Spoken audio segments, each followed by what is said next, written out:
이곳 중국 국영방송에서 절대 보도하지 않는 충격적 진실이 있다고 합니다.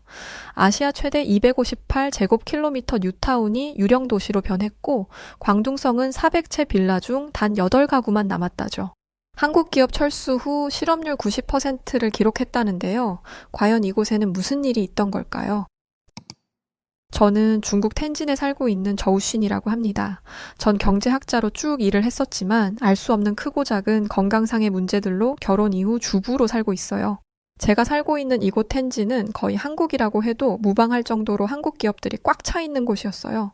그렇다 보니 한국인들도 많았고 실제로 친하게 지내는 한국 친구들도 많았습니다. 전 사람을 볼 때 그 사람의 인성을 보지 국적을 본다거나 하며 색안경을 끼는 사람이 아니라 그들과 스스럼 없이 친해질 수 있었죠. 이런 제 모습을 못마땅하게 여기는 중국 지인들도 많았어요. 중국과 한국은 늘 팽팽하게 어떤 긴장의 끈을 놓을 수 없는 애증의 관계라는 것을 잘 알고 있습니다. 저 역시 한국인들을 직접 바로 곁에서 경험해보기 전까지는 한국인에 대한 인지가 긍정적이지 않았던 것은 사실이었죠. 2010년경 텐진에는 하나둘 한국 기업들이 자리를 잡기 시작했고 어느덧 3천여 개의 한국 기업이 자리를 잡게 되었어요. 텐진은 베이징에서 고속열차로 30분도 채 걸리지 않는 곳으로 입지가 아주 좋은 곳이라 저는 자취부터 신혼집 그리고 쭉 텐진에서 지금껏 살고 있습니다. 이렇게 한국 기업들이 모여 있을 때 중국 정부는 각종 혜택과 지원을 아끼지 않았고 텐진은 그야말로 반한국인 상태로 쭉 이어져 갔어요. 처음 남편과 결혼을 했을 때 남편은 중국의 작은 회사를 다녔지만 한국 기업으로 옮기며 저희들의 상황은 많이 좋아졌습니다. 중국 기업을 다녔을 때 남편이 운이 없었을 수도 있겠지만 툭하면 해고에 억울한 일을 수도 없이 겪어야 했어요. 결정적으로 한국 기업으로 옮기게 된 계기가 있었죠. 결혼을 하면서 남편은 이제 한 가정을 책임져야 한다는 책임감에 어깨가 무거운 상태였는데 하필 그때 사건이 터진 겁니다. 회사 운영이 힘들어져 직원들의 임금을 무기한으로 삭감해야 한다는 내용이었어요. 한두 달이어도 타격이 큰데 무기한이라는 소리는 기약도 없이 월급을 줄여서 주겠다는 거잖아. 그건 정말 너무한 거 아니야? 그게 싫으면 나가라는 소리네? 저번에도 그래놓고 알고 보니 회사가 힘든 것도 아니었잖아. 정말 해도 너무한 거 아니야? 안 그래도 회사도 출퇴근하기 멀었는데 이참에 텐진 쪽으로 회사를 옮기는 게 어떨까? 내가 주변에서 들어보니 한국 기업은 그래도 안정적으로 다닐 수 있다고 다들 그러더라고. 그래서 텐진으로 이사 오는 사람들도 많잖아. 안 그래도 그래야 할까 싶어. 이미 한국 회사 입소문이 어느 정도 나서 그마저도 자리가 없을까 봐 좀 서둘러서 움직여야 할 것 같아. 그냥 바로 정리하려고. 이렇게 끌려다니는 것도 하루 이틀 일이지. 이러다 정말 나중에 아이 태어나고 돈 들어갈 곳 천지인데 이러면 너무 힘들 것 같아. 그렇지? 중국 기업이라고 해서 다 그런 건 아니겠지만 대체적으로 늘 이런 식의 무대뽀 운영 방식이 어느 정도는 있었습니다. 만약 텐진에 한국 기업 3천여 개가 들어서지 않았더라면 비교 대상이 없으니 묵묵히 참고 버티며 다녔겠죠. 그러나 한국 기업에 들어가 일하는 중국인들이 하나둘 생기고 그들의 호평이 줄을 잇고 있으니 제 남편도 이때다 싶어 옮기기로 결정을 했습니다. 외국인이라 해서 한국인들과 차별되는 것도 없었고 대기업이니 상여금이나 보너스 등 돈 문제는 아주 확실하고 깔끔하게 챙겨줬죠. 또 사람을 어느 정도 가려 뽑아서 그런지 직원들의 인성도 아주 좋다며 남편은 한국 기업에서 일하는 것을 아주 만족해 했습니다. 실제로 한국 기업으로 이직을 하고 나서 저희 부부의 생활도 아주 좋아졌어요. 이전보다 더 급여가 높아졌고 남편의 근무 외 시간에 방해받는 일이 없으니 그 시간에는 부부만의 시간을 즐길 수도 있었습니다. 그런데 늘 행복한 것은 아니었어요. 아무래도 한국 기업에서 일하다 보니 한국과 중국 간의 외교적 이슈가 발생할 때면 긴장도가 아주 높아졌죠. 그건 남편의 회사뿐 아니라 제가 사는 텐진의 동네 역시 마찬가지였습니다. 인생은 예상한 대로 흘러가지 않는다고 하지만 평온하게 딱 이렇게만 하루하루가 흘러가 주길 바랬을 뿐인데 예상치도 못한 큰 사건이 터지고 말았죠. 중국의 사드 배치에 대한 보복 조치가 발생한 것입니다. 이는 한중 관계에 큰 파장을 일으킨 중대한 사건이었죠. 한국은 북한의 미사일 위협에 대응하기 위해 미국의 고고도 미사일 방어 시스템인 사드를 배치하기로 결정했습니다. 이 사실을 접한 중국은 이를 강력히 반대하며 다양한 형태의 경제적, 문화적 사드 보복 조치를 즉시 취해버린 것이죠. 이로 인해 양국 간의 정치적 긴장과 경제적 손실은 점점 크게 발생하고 있었으며 국제사회에서도 큰 이슈가 되었습니다. 텐진 내 3천여 개가 넘는 한국 기업들 모두 제대로 영업을 하기도 어려운 상황이었어요. 처음 사드 보복 배치라는 사건을 접했을 때 현지에서는 양측 모두 눈치를 보기 바빴습니다. 한국인도 저희 중국인들도 서로가 서로에게 도움을 주며 살아가고 있다는 것을 너무 잘 알고 있었거든요. 사드 보복 조치같이 국제적인 이슈는 일반 시민들이 접근하여 해결하기엔 무리가 있었습니다. 그러니 흘러가는 상황을 묵묵히 바라볼 수밖에 없었어요. 한국은 한반도 안보를 강화하기 위해 사드 배치를 결정한 것이었고 이해가 됩니다. 미국과의 동맹 관계를 더욱 강화하고 북한의 위협에 대응하기 위한 이 결정은 중국의 강력한 반발을 불러온 겁니다. 전 사실 한국 쪽 입장이 더 이해가 가는 상황이라 왜 중국이 저렇게까지 민감하게 반응하는지 알 길이 없었어요. 평소 문제가 발생한다고 한들 명쾌한 답을 즉각적으로 내주는 정부도 아니기에 답답함에 그저 속이 타들어갔습니다. 그렇게 얼마나 기다렸는지 드디어 중국 정부의 입장이 나왔죠. 한국 사드의 레이더 시스템이 자국의 군사 활동을 감시할 수도 있는 아주 중대한 사안으로 판단되고 있으며 이는 안보 위협으로 간주하고 있고 그에 따른 강력한 대응을 할 것입니다. 정말 예상치도 못한 반응이었습니다. 물론 안보 위협이라 판단을 할 수도 있을 것이고 아무것도 모르는 제가 알 길은 없겠죠. 그렇지만 이건 중국 정부에서 자국민에 대한 배려가 단 하나도 없는 아주 이기적이고 독단적인 공산주의적 행동임이 분명했습니다. 사드 배치 결정 이후 중국은 과감하게 한국에 대해 다양한 경제적 사드 보복 조치 액션을 취하기 시작했어요. 대표적으로 중국 정부는 한국 제품에 대한 수입 규제를 강화했고 한국 기업의 중국 내 사업 활동을 제한하기 시작했습니다. 이게 얼마나 큰 파장을 불러올지 한국 기업에서 일하는 중국인들 그리고 저와 가족들 같이 한국인들과 친밀하게 지내는 저희 텐진 이웃들은 모두 알았어요. 중국은 정말 한다면 하는 곳이라 저희들은 이 사태의 심각성을 곧장 피부로 실감하기 시작했습니다. 한국의 대형 유통업체 롯데는 중국 내에서 영업정지 명령을 받았고 너무 충격적이었죠. 이것을 시작으로 한국산 화장품, 전자기기는 통관 절차가 지연되는 등 굉장히 큰 어려움을 겪기 시작했습니다. 한마디로 한국이라는 글자가 붙은 것이라면 뭐든 맞고 보기 시작했어요. 중국 내에서 한국 관광상품 판매까지 중단이 되었고 한국으로의 단체 관광객 송출이 급감하는 등 관광 산업에도 큰 타격을 입히기 시작했죠. 심지어 경제적 보복에 그치지 않고 중국은 한국 문화 콘텐츠에 대한 규제도 건드리기 시작했습니다. 한국 드라마와 음악, 영화 등의 수입을 제한시켰고 한국 연예인의 중국 활동도 크게 제한을 시켜버렸죠. 이는 한류 열풍으로 중국인들의 마음을 사로잡고 있던 찰나에 한순간 문화적 교류까지 끊어버린 것입니다. 오죽하면 이런 중국의 보복 조치를 보고 북한에서 넘어온 탈북민 지인은 이런 말을 했죠. 내가 목숨 걸고 넘어와 여기서도 이렇게 숨어 살고 있지만 아직도 북한에서 사는 것 같네요. 북한도 중국도 한국 망가뜨리려고 안간힘을 쓰는 걸 보면 한국이 대단하긴 한가 보네요. 이 말을 듣고 보니 정말 북한과 이 중국이 다를 게 하나도 없다는 생각이 들었어요. 이렇게 막무가내로 한국과의 모든 교류를 단번에 끊어내면 당장 어떻게 살라는 것인지 막막했습니다. 아니나 다를까 중국 정부의 행패는 당장 자국민들의 생계 타격으로 이어지기 시작했어요.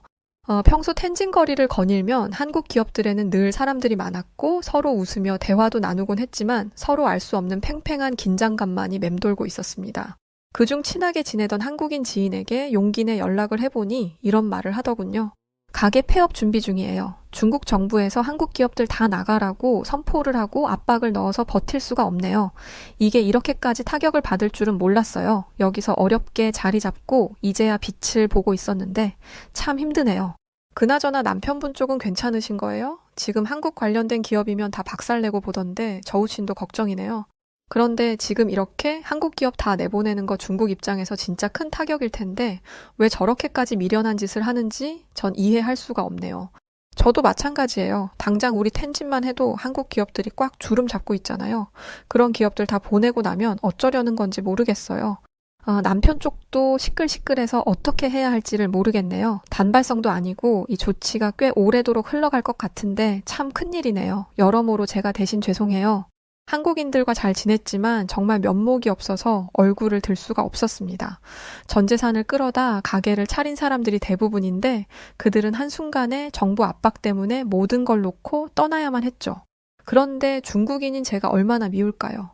제가 하는 모든 말들이 정확히 위로로 들리지 않을 거라는 것을 알았기에 저는 그저 제 진심만을 전할 뿐 말을 아꼈습니다. 그렇게 정말 한순간에 한국인 지인들은 다 떠났고 텐진은 처참했어요. 한국의 삼성전자는 스마트폰과 TV 공장 가동을 중단하고 LG전자도 생산 법인을 폐쇄하기 시작했습니다. 한국 중견 가전업체라는 위니아도 텐진 내 냉장고 및 전자레인지 생산 공장을 모두 매각해버렸죠. 이렇게 한국 기업들이 하나둘 크고 작게 다 빠지고 떠나갔습니다. 더 황당한 것은 이렇게 한국 기업을 다 내보내놓고 중국 정부에서는 다른 계획이 있었다는 사실이었죠. 텐진 인근에 아시아 최대의 뉴타운을 계획 중이었고 그건 정부의 계획과는 다른 방향의 결과를 맞이했습니다. 실제 중국 유튜버는 이 내용을 지적하여 이슈가 되었어요. 258제곱킬로미터의 계획 면적을 가진 징진 신도시 프로젝트는 한때 아시아 최대 규모의 빌라와 고층 건물 단지로 각광받았습니다. 하지만 지금은 3,000채가 넘는 빌라와 수백 채의 사무실 및 아파트 건물이 있는 중국의 최신 유령 도시가 되었는데요. 베이징에서 차로 1시간 거리에 있는 텐진의 징지 고속도로 출구 옆 중국과 유럽 스타일이 결합된 아치형 도로가 징진시를 맞이합니다. 파리의 개선문에서 이름을 딴 승리의 문으로 상당한 기대가 있었죠. 온천, 리조트, 골프장, 오락시설, 박물관, 사원, 2개의 대학 등 방대한 땅이 버려져 있습니다. 과연 중국 정부는 이 사태를 어떻게 해결할 것인지 귀추가 주목되고 있는 가운데 사드 보복 조치 이후 한국 기업이 대거 이탈하며 생긴 영향이 아니라고 하지만 배제할 수 없는 상황이라 보여집니다. 뉴타운 설립에 매진하고 있던 정부였지만 텐진을 이렇게만 폐허 도시로 만들고 더 방대한 도시가 잘 될 리가 없었죠. 역시나 그것도 피해자는 주민이었어요. 실제 지역 주민은 자신이 사는 지역에는 거의 400개의 빌라가 있지만 가을과 겨울에는 겨우 8에서 10가구만 거주한다고 밝혔죠. 봄과 여름에는 상황이 나아지지만 20가구 이상은 거주하지 않는다고 말했습니다. 텐진 바오디구 정부는 홍콩 부동산 개발업체 홉슨 개발과 함께 야심차게 준비한 프로젝트입니다. 그러나 기대와는 달리 인구가 드물고 거리가 황량하며 으스스한 적막감이 감도는 유령 도시로 남아 있습니다. 사태의 심각성은 곧장 저희 부부의 생활로 이어져 갔어요. 결국 남편이 다니던 회사까지도 정부의 압박을 이기지 못해 한순간에 사라지고 말았고 남편은 직장을 잃었습니다. 남편은 본인 스스로를 자책하기 시작했어요. 한국, 중국을 떠나서 이건 내 개인적인 문제인 것 같아. 내가 얼마나 재수가 없는 사람이면 다니는 회사를 족족 말아먹고 이런 결과를 내는 건지 모르겠어. 난 이제 도대체 어디서 일을 해야 할지도 모르겠고 정말 막막한데 어쩌지? 그래도 한국 회사 들어가서 상여금도 받고 안정적으로 다닐 수 있어서 마음이 참 편했는데 어떻게 이런 외교적 문제가 발생할 수가 있어? 정부 입장에서야 돈 없는 나 같은 국민이 신경이야 쓰이겠냐마는 아무리 그래도 그렇지 한순간에 일자리를 잃게 하면 어쩌자는 거야. 남편은 일어설 힘조차 없을 정도로 절망을 했지만 어떻게든 방법을 찾아야 했습니다. 그때 텐진에서 가게를 접고 광저우로 넘어간 한국인 지인에게서 연락 한 통을 오랜만에 받았어요. 아직 상황은 좋지 않지? 어쩌면 내가 좋은 소식을 전할 수도 있을 것 같아서 연락했어. 여기 광저우는 LCD라고 있는데 여긴 타격을 안 입겠더라고. 나도 그냥 다 접고 이쪽에 와서 일하고 있는데 사람도 뽑고 있어서 혹시 도움이 될까 하고 연락해봤어. 그래? 그런데 광저우면 거리가 있어서 이건 좀 상의를 해봐야 할 것 같아. 그래도 이렇게 생각해주고 연락 줘서 고마워. 선뜻 연락도 먼저 못했는데 연락할게. 고마워. 한국인 지인에게서 들은 소식은 분명 좋은 소식이지만 다소 걱정이 되긴 했습니다. 광저우까지 거리가 가까운 것도 아니었고 아예 이사를 가야 했기에 쉬운 결정은 아니었어요.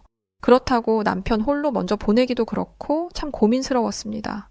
그냥 중국 회사에 들어가서 일을 했으면 좋겠지만 남편은 이미 자국민들과 일하면서 많이 힘들어봤고 한국인들과 섞여서 일하는 게 너무 좋다고 했죠. 찬밥 더운 밥 가릴 처지가 아닌 걸 알지만 확고하게 말하는 남편에게 강요할 수가 없었습니다. 그래서 전 남편에게 지인의 정보를 알려줬고 의외의 대답을 했죠. 딱 1달 정도 내가 먼저 가서 일을 해보고 이사를 할지 말지 결정해보자. 바로 집을 옮기는 건 현실적으로 어려운 일이잖아. 그런데 만약 거기가 괜찮은 거라면 난 거기서 쭉 일하고 싶거든. 상황이 이 지경인데도 버티고 있는 한국 기업이라면 어떤 문제가 생겨도 버틸 거야. 그러니 꼭 거기로 가야겠어. 그렇게 남편은 홀로 광저우로 떠났고 이변 없이 생산직으로 들어가 일을 할 수 있게 되었습니다. 1달 동안 저는 텐진에 남아 소일거리를 하며 살림에 보태며 그렇게 지냈죠. 그러다 남편의 결심이 서고 저희는 광저우로 이사를 하게 되었습니다. 텐진에서 반평생을 보냈기에 광저우에서의 삶은 모든 게 새롭고 낯설기만 했어요. 연고도 없고 하다못해 커피 한 잔을 할 수 있는 친구도 없는 타지 생활이 꽤 외롭기도 했습니다. 그렇지만 남편이 참 행복해했어요. 이 일을 누가 저렇게 행복하게 할 수 있나 싶을 정도로 말이죠. 한국 기업의 가장 큰 장점이라 하면 깔끔함이었어요. 업무 시간과 급여 처리, 그리고 업무 배정 등을 딱딱 깔끔하게 나눠서 하니 지저분한 것이 없었죠. 이런 점에서만 봐도 중국과는 달랐어요. 심지어 공장 내 돌아가는 기계들과 시스템적인 부분만 봐도 굉장히 최신식이고 체계적으로 돌아가는 시스템이라 일하기 좋은 환경이라 했죠. 중국은 일하는 환경 자체가 다소 지저분하고 더러워 일을 하면서도 신경이 쓰이는 경우가 대다수입니다. 그러나 한국은 치우는 것 또한 업무의 포함으로 여겨 늘 위생을 철저히 여기며 깨끗한 환경에서 일을 할 수 있었죠. 저 역시 한국인을 좋아했지만 남편은 한국인 동료들을 늘 칭찬했습니다. 사람들이 정도 많고 뒷말도 없고 외국에 나와 일하는 게 힘들 법도 한데 늘 친절한 한국인들이 신기하다고 했죠. 가끔 일하다 보면 언성이 높아지는 경우가 있는데 어디선가 누군가 목소리를 높이네 싶으면 늘 중국인들이지 한국인들은 신사적으로 대응한다고 했어요. 가끔은 신기할 정도로 신사적이라 로봇 같기도 하다니까 사람들이 어떻게 저렇게 한결같은지 모르겠어. 그리고 신기한 게 한국인들은 진짜 빨리빨리 하는 걸 좋아해서 답답한 걸 잘 못 참거든? 근데 또 별로 화를 안 내. 우리 중국인들은 답답하면 화부터 내고 목소리부터 커지잖아. 그래서 한국인들은 보면 볼수록 참 신기해. 쓸데없는 자존심 싸움도 안 하고 정말 한 동료, 우리 팀이라는 그 느낌이 있어서 힘들어도 힘이 나고 그러더라고. 중국인들은 우리 팀이네 뭐네 그런 게 별로 없잖아. 한 팀이라고 해도 내가 더 잘나야 하고 치고 올라갈 궁리만 하는데 말이야. 이제야 비로소 안정적으로 자리를 잡았구나 싶어 마음이 놓였습니다. 물론 그 사이에도 끝없이 정부는 한국뿐 아니라 국제적으로 공격을 멈추지 않았고 자국민들을 불안에 빠뜨리곤 했어요. 이미 한국 기업이 빠지면서 큰 타격을 입어봤고 현재까지도 입고 있는 상황인데 설마 더 큰 문제를 만들지는 않겠지? 저는 그렇게 생각을 했습니다. 너무 평화로운 나날들이 이어지던 어느 날 사건이 벌어지고 말았어요. 이제는 미국을 향해 화살을 쏜 것입니다. 미국 행정부의 관세 인상에 맞서 중국 정부는 보복 관세를 부과하고 나섰죠. 미국이 4일 중국산 수입품에 10+10% 관세 인상 조치를 밀어붙인 바 있는데 이에 중국 정부는 주저없이 대두를 비롯한 미국산 농축산물에 10에서 15% 보복 관세 부과 방침을 발표한 것입니다. 이전에 결국 한국에 보복을 했던 것과 같이 고민도 없이 바로 대응해버리는 정부의 똑같은 행보라고 볼 수 있었어요. 역시나 불안감이 밀려오기 시작했고 도대체 이런 식으로 전 세계의 굵직한 나라들을 자꾸 적으로 삼으면 어쩔 셈인지 정말 중국 정부에 묻고 싶었습니다. 미국, 중국의 무역 갈등의 여파가 심화될수록 결국 한국과의 좁혀진 관계까지도 더욱 멀어질 것으로 보여지고 있죠. 이미 한국 기업들이 철수했고 아직도 철수하고 있는 상황에 미국까지 등지면 과연 중국 정부는 어떻게 살아남으려는 작정일까요? 비교적 중국은 저렴한 노동력을 바탕으로 제조업의 중심지로 떠오르긴 했습니다. 그러나 이것도 한때 얘기고 최근 몇 년간 인건비가 급격히 상승했고 그 결과 기업들은 중국 대신 더 저렴한 생산 비용을 제공하는 베트남, 인도, 인도네시아 같은 국가로 눈을 돌리고 있죠. 특히나 한국의 삼성과 같은 대기업들은 베트남을 새로운 생산 기지로 선택하여 안정적인 운영을 이미 이어가고 있습니다. 이렇게 대체 시장이 많은 상황에 중국은 이런 태도를 보일 것이 아닌 거죠. 아직까지 반도체 산업만큼은 여전히 중국 시장에 자리를 하고 있습니다. 전 세계 반도체 수요의 상당 부분을 중국이 차지하고 있다는 이유인데요. 삼성전자와 같은 기업들은 중국에서 완전한 철수를 선택하기보다는 기존 생산 시설을 유지하며 상황을 지켜보는 것이죠. 그러나 새로운 투자는 적극적으로 진행하지 않고 있고 향후 어떤 변화가 있을지는 아무도 모르는 것입니다. 결과적으로 전 미국과의 무역 전쟁은 결국 한국에 그나마 남은 기업에도 영향을 줄 거라 생각했어요. 단순히 일시적 현상이 아닌 경제적 환경 변화와 글로벌 정치적 긴장이라 말이죠. 기업들은 중국을 떠나 더 유리한 환경을 제공하는 대체 시장으로 진출해 글로벌 경쟁력을 강화하기 위한 새로운 길을 모색하겠죠. 이건 너무 당연한 결과라 생각합니다. 정말 슬픈 예감은 틀리지 않았어요. 혹시나 하면서도 설마 했는데 굵직하게 그나마 있던 이곳 한국 기업의 턱까지 잡고 다녔던 저희 부부는 한순간에 무너지고야 말았습니다. 결국 LG 디스플레이가 중국 광저우 LCD 공장을 현지 기업에게 약 2조 원에 매각하고 말았어요. 그리고 텐진의 악몽이 다시금 실현되기 시작했습니다. 광저우는 텐진과 비교할 수 없을 정도로 큰 도시입니다. 베이징, 상하이와 함께 중국 3대 도시로 인구가 무려 2천만 명에 육박하는 대도시인데요. LG 디스플레이를 비롯한 한국 기업들이 텐진 때처럼 빠지자 도시의 중심가가 황폐해지면서 유령 도시로 변하기 시작했죠. 그동안 한국 기업들이 양질의 일자리를 주고 광저우 지역 경제를 지탱해 주었다는 것을 뼈저리게 느끼는 순간이었습니다. 그간 한국인에게 손가락질하고 욕하던 중국인들까지도 후회하고 반성할 정도이니 말이죠. 이번 광저우 사태를 본 해외에서는 이런 말도 했더군요. 중국 경제에 크게 기여한 게 한국인데 사드 보복으로 한국 기업을 다 쫓아내다니 한국은 중국이 문을 열었을 때 가장 먼저 중국에 진출해준 곳인데 은혜를 모르네요. 중국에 가장 먼저 손 내밀어 준 게 한국 아닌가? 믿음도 없는 중국에 공장 짓고 그 모습 보고 전 세계가 중국 시장에 진출한 거잖아. 한국인들이 과연 왜 떠났을까? 그들은 충실하고 좋은 사람들입니다. 텐진 때와는 비교가 안 될 수준으로 광저우의 처참함과 중국 정부의 무능함은 세계적으로 비판받기 시작했습니다. 한 유튜브 채널에서는 한국 기업이 떠난 후 처참해진 광저우의 실체에 대한 영상을 현실적으로 촬영해서 올렸고 그 모습에 모두가 충격을 받았죠.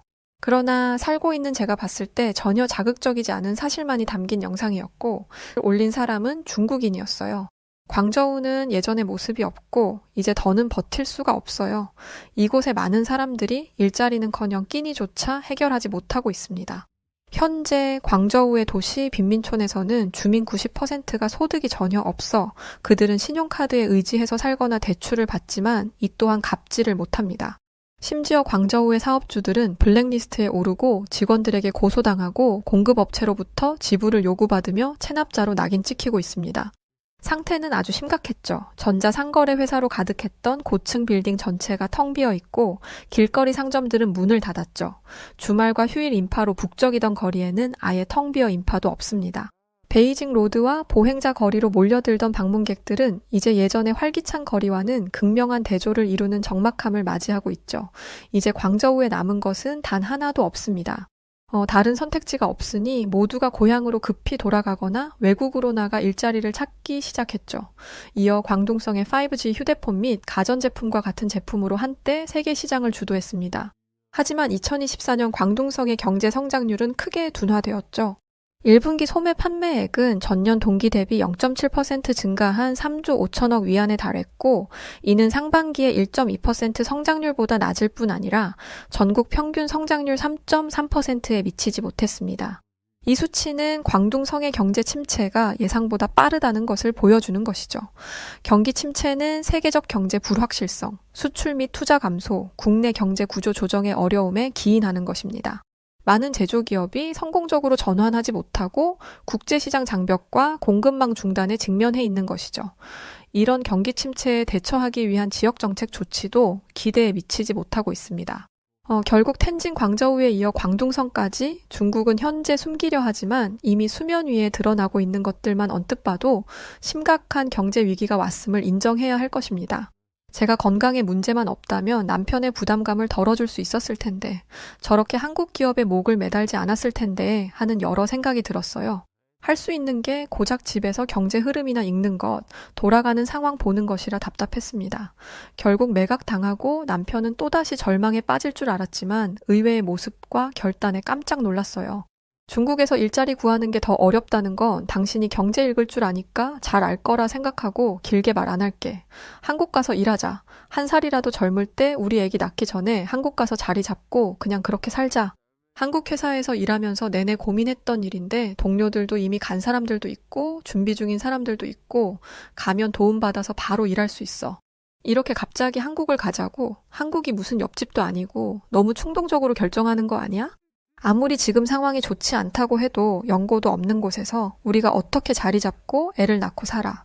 그래도 아무리 밉고 싫어도 자국에서 터 잡는 게 좋지 않을까? 이 나라는 미래가 없어. 아직도 모르겠어? 이런 미래도 없는 나라에서 애를 키우고 싶어? 남편의 저 말에 저는 머리를 한 대 맞은 것 같았습니다.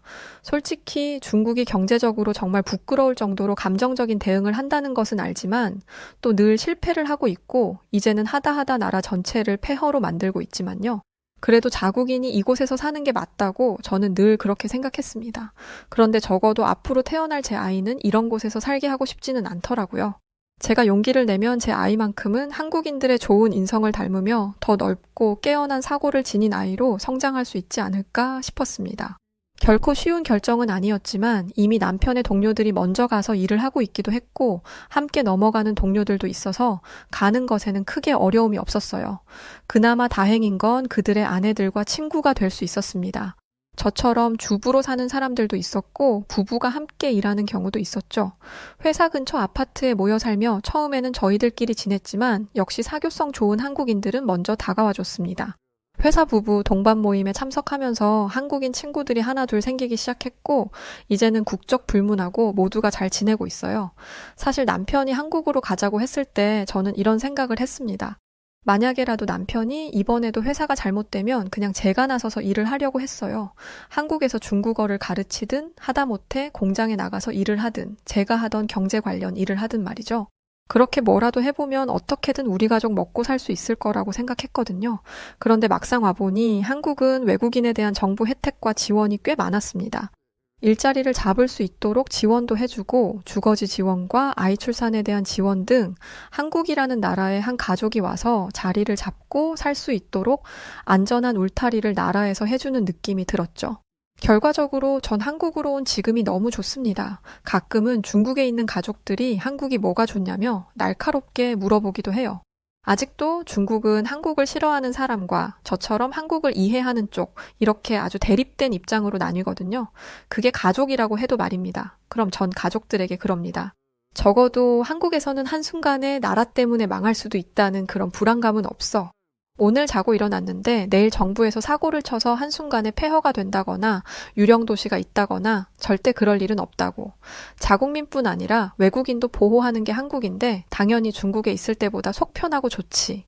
물론 가끔은 중국이 그리울 때도 있지만 저는 결코 돌아갈 생각은 없어요.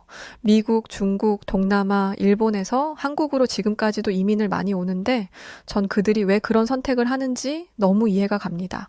중국은 지금까지도 폐허된 도시를 방치하고 쉬쉬하며 숨기기 바쁘지만 자국민들이 실체를 까발리고 있고 그걸 정부는 막는 싸움이 지속되고 있습니다. 그런데 과연 그걸 어디까지 막을 수 있을까요? 한국뿐 아니라 글로벌 기업들과 거대한 자본이 빠른 속도로 빠져나가고 있는 지금 이 상황을 누군가 이렇게 한마디로 정리했더군요. 세상을 괴롭히는 사람에 대한 업보의 보복 그 자체라고 말입니다. 난데없이 바지를 내리더니 대로변에서 똥을 싸대는 중국인 관광객들 때문에 멘붕에 빠진 태국 여자가 있습니다. 그런데 이런 일은 그저 시작일 뿐이었고 요즘 태국은 중국인들로 인해 그야말로 똥밭이 되었다고 하는데요. 한때 한국 관광객들로 북적이던 태국이 어쩌다 이런 무법천지가 되어버린 것인지 그 충격적인 사연을 이야기해 드릴게요. 안녕하세요. 저는 태국의 카오산로드 야시장에서 코끼리 바지를 팔고 있는 30대 여자 야팁이라고 합니다. 제 꿈은 방콕에서 제일 큰 백화점 센트럴 월드에 제 가게를 여는 거예요. 야팁의 엘리트 부티크라고 가게 이름도 미리 정해놨죠. 센트럴 월드에 입점만 하면 저는 태국 귀족인 하이소 같은 생활을 할 수 있을 거예요. 매일 명품을 걸치고 최고급 샴페인을 마시는 거죠. 실제로 제 가게에는 매일같이 한국인 관광객들이 몰려들었고 그들이 쏟아붓는 돈으로 인해 제 통장은 날로 불어났어요. 제 꿈은 곧 이루어질 것만 같았죠. 그러던 어느 날 오후 제 꿈은 한순간에 모래성처럼 무너져 내렸어요. 그날 제게 일어난 그 저주받을 사건에 대해 지금 바로 말씀드릴게요. 그날도 저는 제 가게를 크게 키우기 위해 정말 열심히 일하고 있었어요. 특히 한국 관광객들에게는 좀 더 신경을 썼죠. 그들은 제 일주일치 식비에 해당하는 돈을 그냥 팁으로 턱턱 주고 가곤 하니까요. 그런데 사실 저는 한국 관광객들을 볼 때마다 감사함과 함께 묘한 열등감을 느끼곤 했어요. 예쁜 얼굴에 매끈한 피부, 세련된 옷차림을 하고 와서는 마음껏 돈을 쓰고 다니는 모습이 정말로 눈에 거슬렸거든요. 대체 한국인들은 무슨 복이 저렇게 많아서 얼굴도 예쁘고 돈도 많은 거야. 저는 땡볕에서 장사를 하느라 피부는 시커멓게 그을렸고 땀에 젖은 싸구려 옷만 입고 다니는데 한국인들은 태국에서 왕족 같은 대우를 받는 모습을 보니 배가 아파 견딜 수가 없었죠. 그럴 때마다 저는 빨리 돈을 벌어서 센트럴 월드에 들어가겠다는 의지를 불태웠어요. 그날을 위해 저는 애써 한국에 대한 열등감을 털어버리고 다시 장사에 집중했죠. 그런데 한국의 여자 아이돌 멤버가 태국 야시장에서 쇼핑을 한 뒤 상황이 이상하게 돌아가기 시작했어요. 그 아이돌은 한 작은 옷가게에서 흰 원피스를 하나 샀는데 그날 이후 그 가게는 말 그대로 대박이 터졌어요. 사람들은 그 아이돌이 산 것과 똑같은 원피스를 사기 위해 그 가게로 몰려들었죠. 어느 순간 태국의 젊은 여자 대부분이 흰 원피스를 입고 다니더군요. 반대로 알록달록한 코끼리 바지를 파는 제 가게에는 손님들이 눈에 띄게 줄어들기 시작했죠. 어떤 날은 코끼리 바지를 한 장도 팔지 못하기도 했어요. 저는 속으로 울분을 토했죠. 도대체 한국이 뭔데 태국에서 이렇게 큰 영향력을 발휘하는 거야? 한국 여자 아이돌이 옷 하나 샀다고 온 나라가 따라하고 난리라니 정말 짜증나서 못 살겠네. 한국은 태국보다 크기도 작고 인구도 훨씬 적은데 대체 태국이 뭐가 아쉬워서 한국에게 이렇게 휘둘려야 하는 것인지 도무지 이해가 안 됐어요. 게다가 한국은 6.25 전쟁 때 우리 태국의 도움을 받기도 한 힘없고 불쌍한 나라였잖아요. 실제로 제 할아버지가 그 전쟁에 참전하셨었고요. 할아버지는 늘 이렇게 말씀하셨죠. 우리 모두가 한국을 살리기 위해 애썼다. 그때 한국 군인들을 포함한 각 나라에 참전했던 군인들이 아니었으면 한국은 지금쯤 존재하지도 않았을 거다. 한국 전쟁은 끔찍한 비극이었다. 할아버지는 태국이 미국에 이어 두 번째로 빠르게 한국의 파병을 결정했다며 우리 군은 그 전쟁에서 129명이 전사하고 1139명이 부상을 당하는 엄청난 희생을 치렀다고 하셨어요. 이런 이야기를 들으면서 자랐기 때문에 저는 한국이 지금처럼 잘 나가는 국가가 된 것이 너무 짜증났어요. 우리의 도움이나 받던 나라가 어떻게 우리보다 더 잘 먹고 잘 살게 된 것인지 진짜 생각할수록 어이가 없고 억울했죠. 하지만 현실은 현실이니까요. 저는 하루 빨리 돈을 많이 벌어서 한국인처럼 부자가 되는 날만을 기다렸죠. 그러던 어느 날 저는 믿기지 않는 소식을 듣게 되었어요. 그건 바로 한국에 갔던 수십 명의 태국인들이 아무 이유 없이 입국이 거부당했다는 거였죠. 그들은 긴 시간 대기만 하다가 결국 다시 태국으로 돌려보내졌다고 했어요. 그 순간 제 머릿속은 하얗게 변해버렸고 가슴속에서는 충격과 분노가 치밀어 올랐죠. 대체 우리가 무슨 잘못을 했다고 이런 굴욕을 당해야 하는 거지? 태국군의 도움을 받고 겨우 살아남은 국가 주제에 감히 은혜를 원수로 갚아? 제가 이런 생각을 하고 있을 때 옆 가게 주인인 수키 씨 제 가게에 찾아왔어요. 소식 들었어? 한국이 우리 태국 사람들을 그냥 쫓아냈대. 아무 이유도 없이 말이야. 이건 진짜 말도 안 돼. 어떻게든 한국인들 버릇을 고쳐줘야지 안 되겠어. 저는 수킷의 말에 강력하게 동의했고 그날 저녁 태국의 외교부 장관도 한국의 부당한 처사에 대해 강하게 항의한다고 말했죠. 그날 이후 태국인들 사이에서는 밴 코리아 운동이 시작됐어요. 거리에는 우리는 오만방자한 한국을 거부한다. 한국 제품은 절대 사주지 말자라는 문구가 적힌 플래카드들이 걸렸고 SNS에서도 태국의 자존심을 지키자라는 글이 도배되었죠.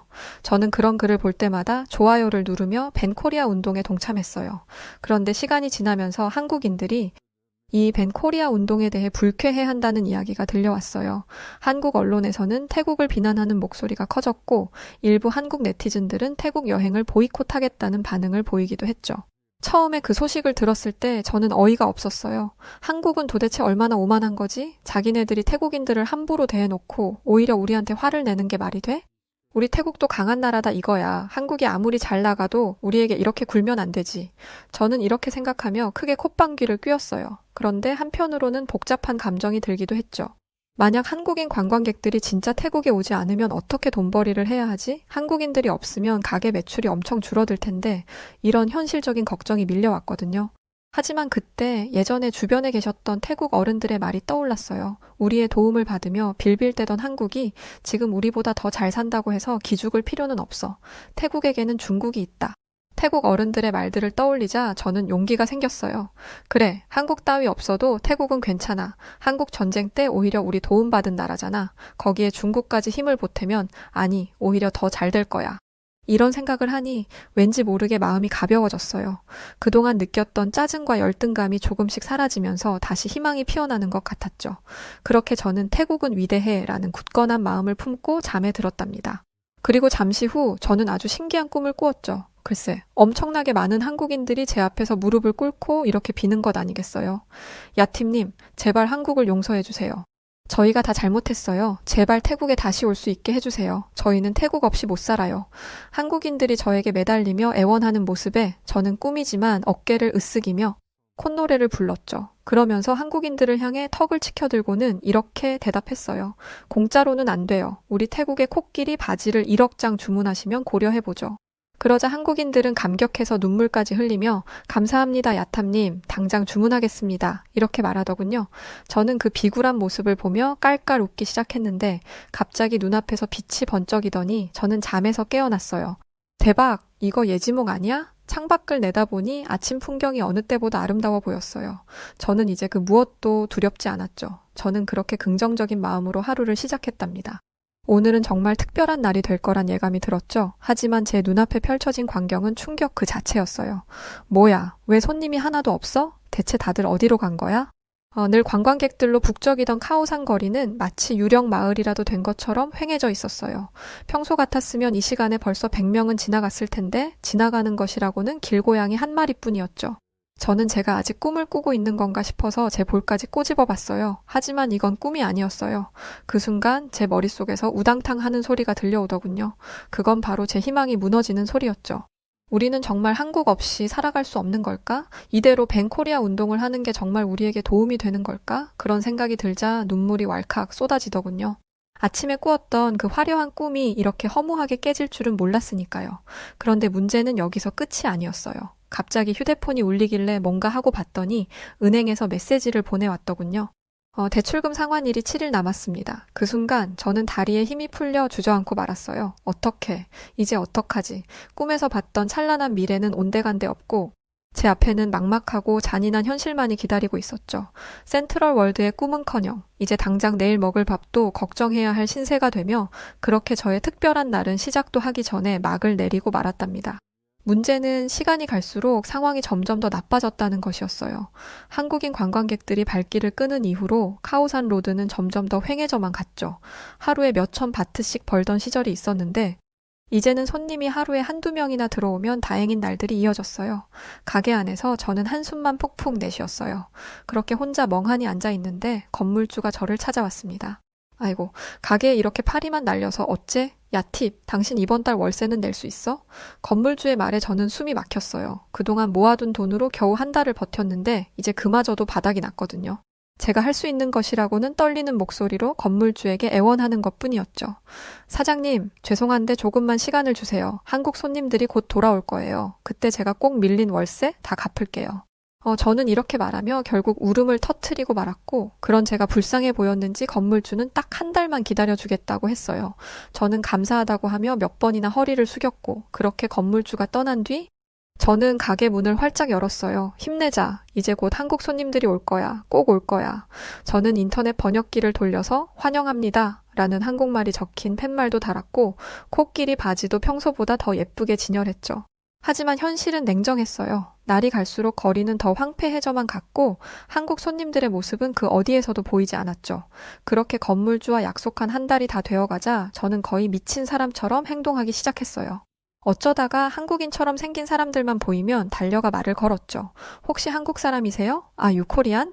하지만 그들은 한국인이 아니었고 결국 저는 완전한 절망에 빠져 모든 것을 포기할 준비를 했어요. 그때 저는 가게 안에 쌓인 먼지를 닦을 힘조차 없었고 그저 멍하니 앉아 텅 빈 카오산 로드를 바라볼 뿐이었죠. 그러던 어느 날 기적이 일어났습니다. 역시 우리 태국 정부가 국민들의 어려움을 그냥 보고만 있지 않았던 거예요. 태국 정부는 한국인 필요 없다. 앞으로 중국 관광객 유치에 온 힘을 쏟겠다며 발표했던 거죠. 태국 총리는 이제 태국은 중국 관광객을 주력으로 삼겠습니다. 중국인들이야말로 진정한 큰손입니다. 라고 발표했고 뉴스에서는 중국 관광객만 있으면 우리 경제는 문제 없다는 말이 반복됐어요. 저는 그 이야기를 들으며 새로운 희망에 들뜨기 시작했죠. 이제 중국인들이 태국으로 몰려온다면 전보다 더 큰 돈을 벌게 될 것이라는 생각이 들었어요. 그렇다. 이제 한국 관광객 따윈 필요 없어. 중국인들이 오면 내 가게도 다시 잘 될 거야. 중국은 세계 2위의 경제 대국이니까 분명 한국보다 팁도 더 많이 줄 거야. 그리고 얼마 후 제 기대처럼 중국 관광객들이 물밀듯이 태국에 들어오기 시작했어요. 카오산 로드는 예전의 활기를 찾았죠. 게다가 중국 관광객들은 소문대로 큰 손처럼 보였어요. 그들은 한꺼번에 대량으로 물건을 사가고 여러 가게를 동시에 들락거리며 지갑을 열었죠. 이대로만 가면 백화점에 입성할 날도 멀지 않았어. 중국인들만 있으면 한국인 관광객들은 이제 필요 없어. 저는 그렇게 다시 희망을 갖기 시작했어요. 하지만 얼마 지나지 않아 엄청나게 끔찍한 사실을 마주하게 될지도 모른 채 말이죠. 정말 생각해보지도 못했던 문제들이 생기기 시작했습니다. 중국 관광객들은 돈은 많이 쓰지만 그만큼 문제가 많은 사람들이었어요. 중국인들은 가게 안에서 담배를 피우기도 했고, 옷을 갈아입다가 마음에 들지 않는다며 바닥에 옷을 던져놓고 가기도 했어요.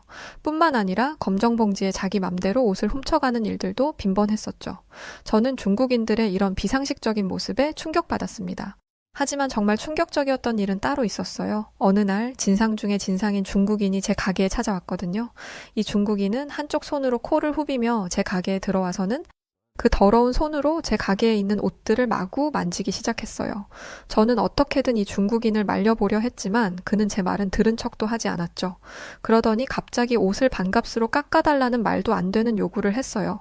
저는 당연히 그럴 수 없다고 했죠. 그러자 이 중국인은 자기가 원하는 값으로 옷을 내놓으라며 소리를 치며 진상짓을 하기 시작했어요.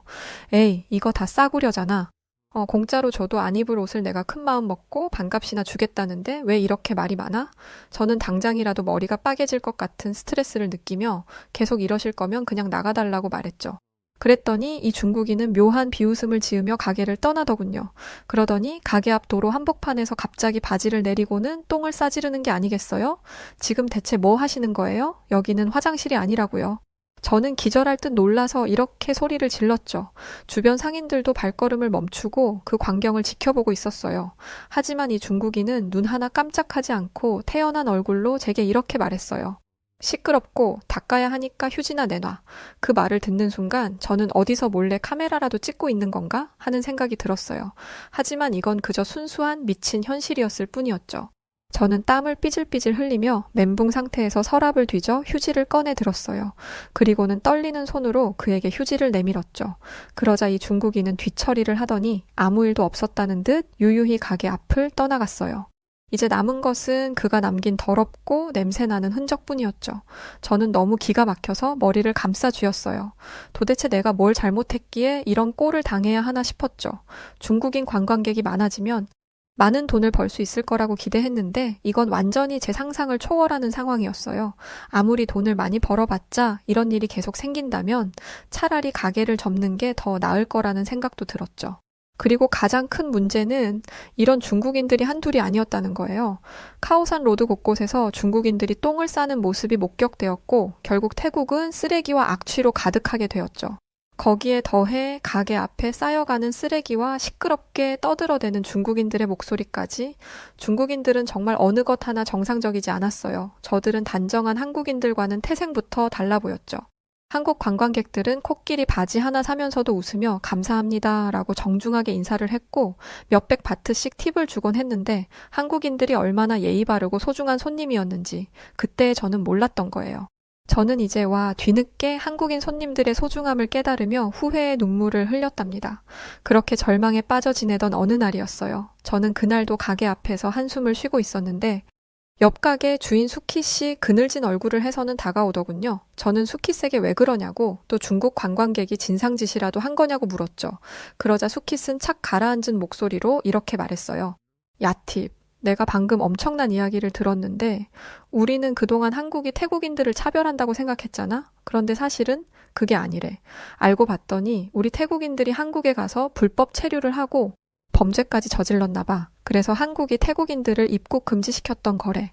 수킷의 말에 저는 누군가 제 머리를 세게 때린 것 같은 충격을 느꼈어요. 지금까지 저는 한국이 태국인을 차별하고 있다는 생각에 분노했고 그래서 벤코리아 운동에도 동참했던 것인데 사실은 우리 태국인들이 한국에 진상짓을 했던 것이었다니 견딜 수 없는 후회와 자책감이 밀려들었죠. 아무것도 모르고 한국 욕을 했던 제 자신이 너무 부끄러웠고요. 그런데 제 부끄러움은 여기서 끝이 아니었답니다.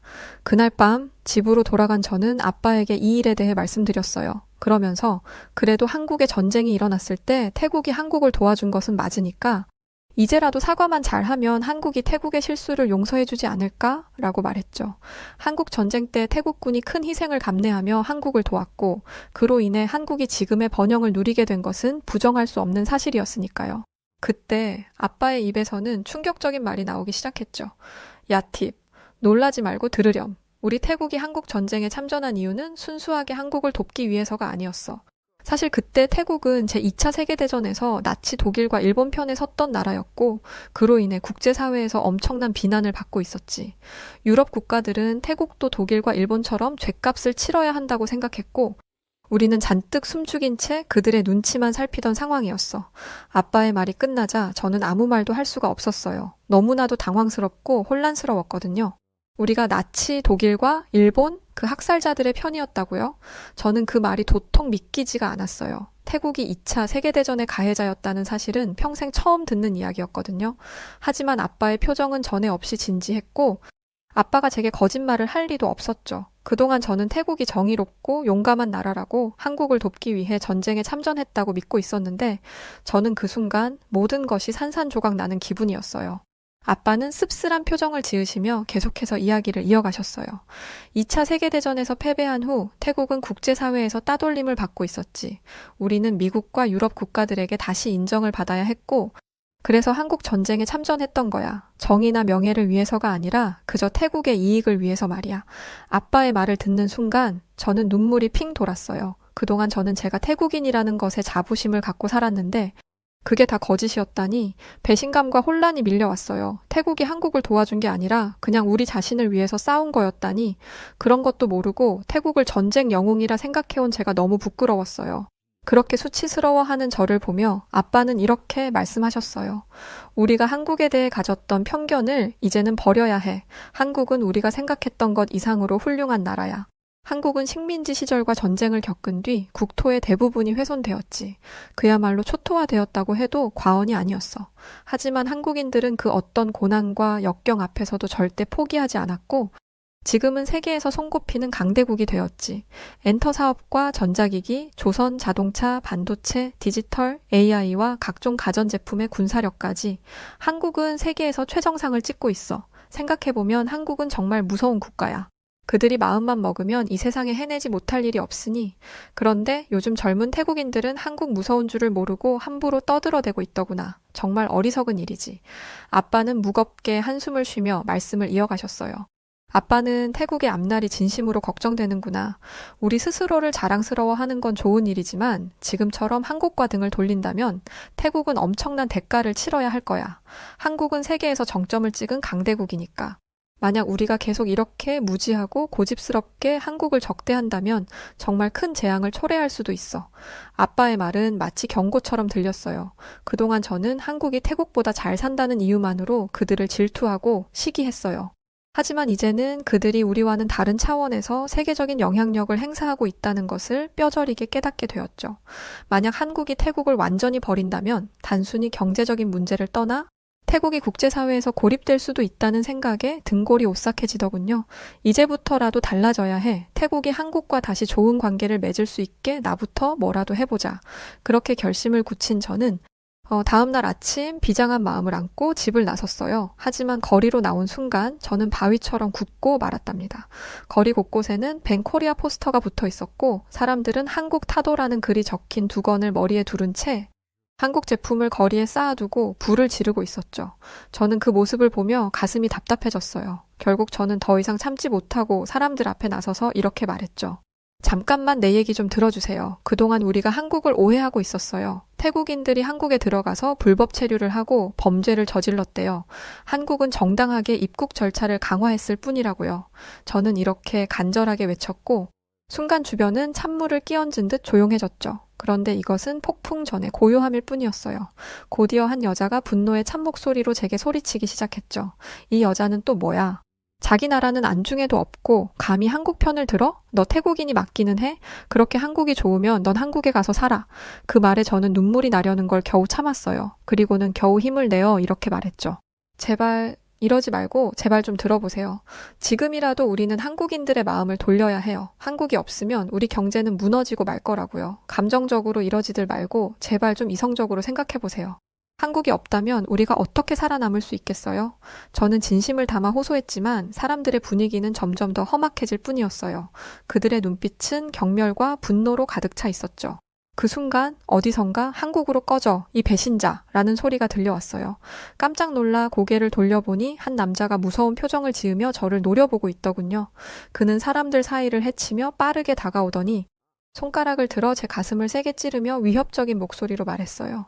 네가 이런다고 한국 사람들이 너를 좋아해 줄 것 같아? 착각하지 마. 넌 그저 한국의 똘마니 짓을 하고 있을 뿐이야. 그의 말에 저는 너무 충격을 받아 아무 말도 할 수 없었어요. 그가 손가락으로 저를 찌를 때마다 온몸이 얼어붙는 것 같았습니다. 그때 어디선가 딱딱한 무언가가 저를 향해 날아왔습니다. 그건 바로 망고였죠. 망고는 제 어깨를 강타하며 그대로 터져버렸고 저는 그 충격에 순간적으로 휘청거리며 뒤로 넘어지고 말았어요. 어떻게 태국인이 이럴 수 있어? 한국의 나라를 팔아먹으려고 그러는 거냐고. 주변 사람들이 저를 애워싸고 온갖 욕설과 비난을 퍼붓기 시작했어요. 그들의 손에는 과일과 쓰레기가 들려 있었고 그것을 저를 향해 던지기 시작했죠. 그렇게 저는 온몸에 땀과 먼지가 뒤섞여 처참한 꼴이 되고 말았어요.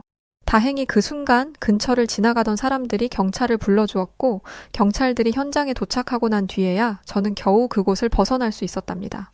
그날 밤 저는 침대에 몸을 누인 채 온몸이 욱신거리는 통증을 느끼며 오늘 있었던 일들을 되새겨보았어요.